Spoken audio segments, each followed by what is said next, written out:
नमस्कार। आज ना हम वेब डेवलपमेंट की दुनिया में थोड़ा अंदर तक झांकेंगे। ये वही तकनीक है जो हमारी पूरी डिजिटल जिंदगी को चलाती है। तो चलो इसे थोड़ा और करीब से समझते हैं। तो कभी सोचा है कि जब हम कोई वेबसाइट देखते हैं तो जो उसका डिज़ाइन हमें दिखता है और जो इंजन उसे पीछे से चला रहा होता है उसमें आखिर फ़र्क क्या है?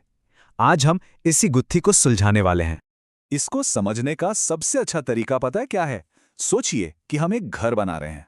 हाँ, एक वेबसाइट बनाना ना बिल्कुल एक घर बनाने जैसा ही है। और जैसे हर घर के दो बहुत जरूरी हिस्से होते हैं, वैसे ही वेबसाइट के भी होते हैं।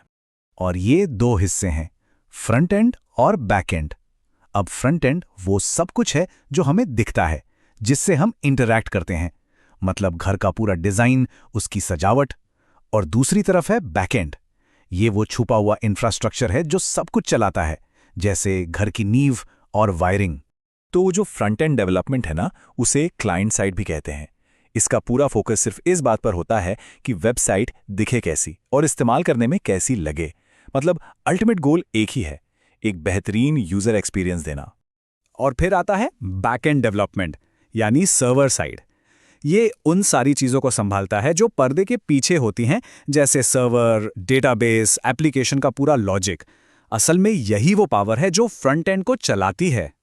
चलो अब थोड़ा और डीप में जाते हैं और पहले घर के इंटीरियर डिज़ाइन वाले हिस्से को देखते हैं, यानी फ्रंट एंड को। देखते हैं कि आखिर इसे बनाने के लिए कौन कौन से टूल्स लगते हैं।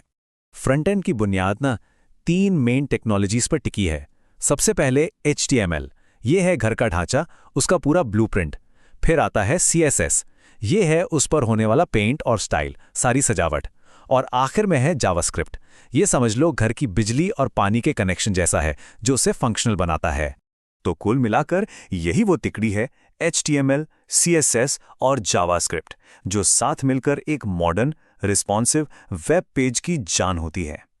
एक ऐसा पेज जो दिखने में भी अच्छा हो और चलाने में भी मक्खन जैसा लगे। ठीक है, तो डिज़ाइन और सजावट की बात तो हो गई। अब आते हैं घर की नींव और वायरिंग पर, मतलब वेबसाइट के बैकएंड पर। ये वो हिस्सा है जो भले ही दिखे ना, पर सारा असली काम यही करता है। बैकएंड के लिए ना कई सारी लैंग्वेजेस हैं, जैसे पाइथन, जो डेटा वाले भारी भरकम कामों के लिए ज़बरदस्त है। PHP, भाई आज भी वर्डप्रेस जैसी करोड़ों वेबसाइट्स की जान है। और फिर है Node.js, जो सच में एक गेम चेंजर है। क्यों? क्योंकि ये डेवलपर्स को फ्रंट एंड और बैक एंड दोनों जगह सिर्फ एक ही लैंग्वेज, जावास्क्रिप्ट, यूज करने की आज़ादी देता है।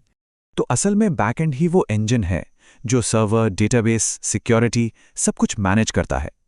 सोचो, जब कोई ऑनलाइन फॉर्म भरता है या कहीं लॉगिन करता है, तो उस रिक्वेस्ट को प्रोसेस करने का काम बैकएंड का ही होता है। ये वाकई में वेबसाइट की वो अंधे की ताकत है जो सब कुछ मुमकिन बनाती है। तो ठीक है, हमने घर के दो अलग अलग हिस्से समझ लिए, पर उस इंसान का क्या जो ये दोनों हिस्से बनाना जानता हो, जो आर्किटेक्ट भी हो और इंजीनियर भी? बस यहीं पर एंट्री होती है फुल स्टैक डेवलपर की। एक फुल स्टैक डेवलपर हमारे घर वाले एग्जाम्पल में बिल्कुल एक मास्टर बिल्डर जैसा होता है। उसे सब पता है, ब्लूप्रिंट बनाने से लेकर वायरिंग और प्लम्बिंग करने तक, और आखिर में इंटीरियर डिजाइन फाइनल करने तक। वो पूरी की पूरी प्रोसेस को समझता भी है और संभाल भी सकता है। और इसीलिए Node.js जैसे टूल्स इतने कमाल के हैं। ये फुल स्टैक डेवलपर्स को एक सुपर पावर देते हैं, फ्रंट एंड और बैक एंड दोनों के लिए सिर्फ एक ही भाषा, जावास्क्रिप्ट का इस्तेमाल करना। जाहिर है, इससे पूरी डेवलपमेंट प्रोसेस कितनी आसान और तेज हो जाती है। तो अब जब हमने ये पूरी तस्वीर देख ली है, तो सवाल ये उठता है कि वेब डेवलपमेंट की इस दुनिया में किसी का इंटरेस्ट कहाँ फिट हो सकता है? मतलब कौन सा रास्ता चुनना सही रहेगा? क्या किसी को विजुअल चीजें बनाने में, एक सुंदर और आसान सा डिजाइन तैयार करने में मजा आता है? अगर हाँ, तो शायद फ्रंट एंड डेवलपमेंट की दुनिया ही उसके लिए बनी है। या फिर क्या किसी को लॉजिक पजल सॉल्व करने, बड़ी बड़ी और मुश्किल डेटा सिस्टम्स को मैनेज करने में एक अलग ही किक मिलती है? तो फिर बैक एंड डेवलपमेंट की दुनिया शायद उसे बुला रही है। और क्या कोई ऐसा है जिसे पूरी बड़ी पिक्चर देखनी है? मतलब जमीन की नींव खोदने से लेकर दीवार पर पेंट के आखिरी कोट तक सब कुछ खुद बनाना है? तो फिर मंजिल साफ है, फुल स्टैक डेवलपर बनना।